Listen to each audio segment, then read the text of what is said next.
Hey, welcome to Garage Queens, the show where we go into garages, find vintage and beautifully restored automobiles. We roll them out of the garage, we tell their story, and then we take them for a ride. And these are cars that almost never see the road. We're here in Wildwood Crest, New Jersey, checking out this 1956 Corvette owned by Charlie Covitz. I'm Michael Artsis. Join us on the journey.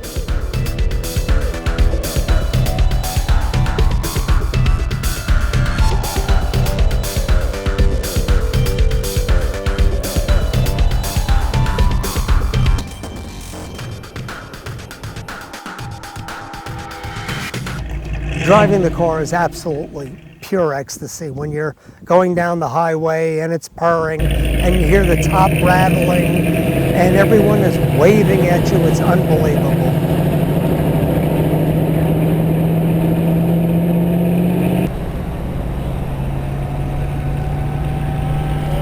Hi, girls. Ecstasy. Ecstasy. I could have 100 women in a room. This is better. Absolutely. It purrs like a kitten. Absolute kitten. It sings to me. And every morning I open up the garage door and say good morning to it before I do my wife. 1989, I saw an ad at the bottom of the Grand Canyon. I was fishing on the Colorado for a Cascade green car. And I had visions of the day my father and I went to a dealership back in '56. I was 8 or 9 years old, and I said to him, I'm gonna have that car one of these days. And he says, I bet you're not. And before he died, he saw it restored.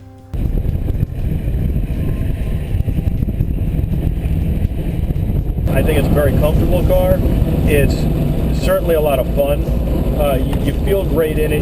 It's an enjoyable experience. It's a very enjoyable experience. I'm glad you're having a good time. I saw the car from about 100 feet off, and I'm just going crazy. It just looks so great. And as you're getting closer and closer and closer, my heart just started pounding. It was unbelievable.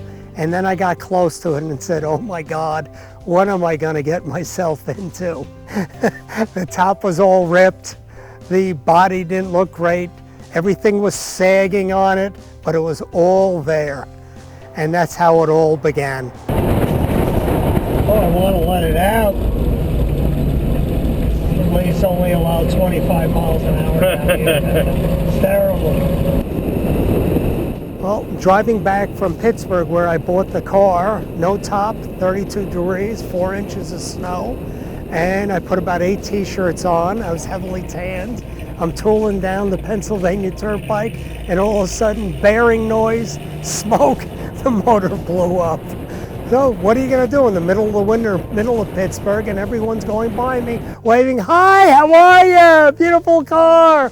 Finally, the police came along, towed it to a town where they had an engine rebuilder, and that's when it started. It's interesting because the seat height is so high, you have a very good visibility of everything, and it kind of naturally keeps you upright. I think it's a very comfortable car.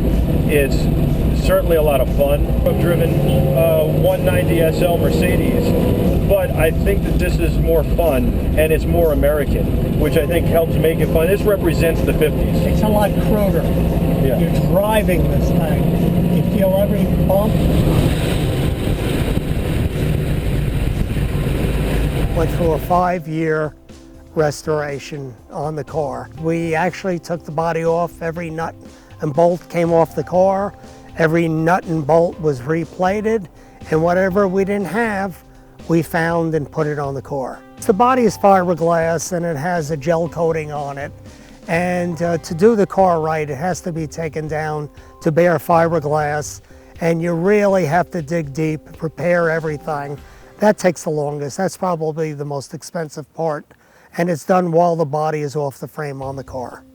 And it's an ongoing thing. It never ends. You're always improving it, always doing a few things to it. But you have to make a determination.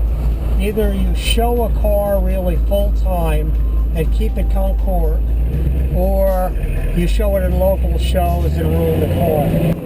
You never find everything, and you always find something better. A good washer bag on the car, since it was only made for 1956, good washer bag on the car is ghastly expensive if you can find one. When there are only 3,467 cars made, and they only made that washer bag for that year, no one's remanufacturing. The tooling cost is too high. So it's actually fun going to flea markets and trying to find things. I mean, you're so specific even about, fingerprints on the car and stuff.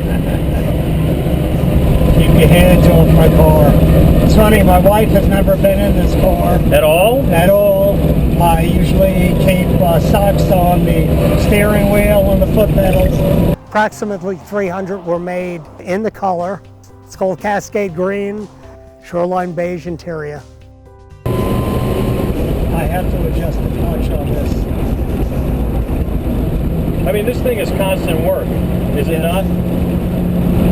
Yes, it is. This started the first modern year of the Corvette with the small block dual 4-barrel carburetors. It's a 265 cubic inch engine, solid lift cam, 225 horse, 3-speed manual transmission. A little bit jerky.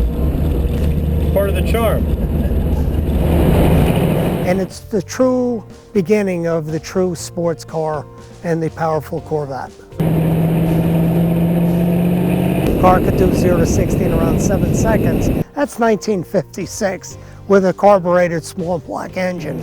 And it feels like it's going a lot faster than it is. Everything is made to look like the car's in motion at all times, even sitting still. You have your hood scoops on the hood of the car. They're actually fake air intakes to make it look like they're cooling for either the engine or for the brakes on the car.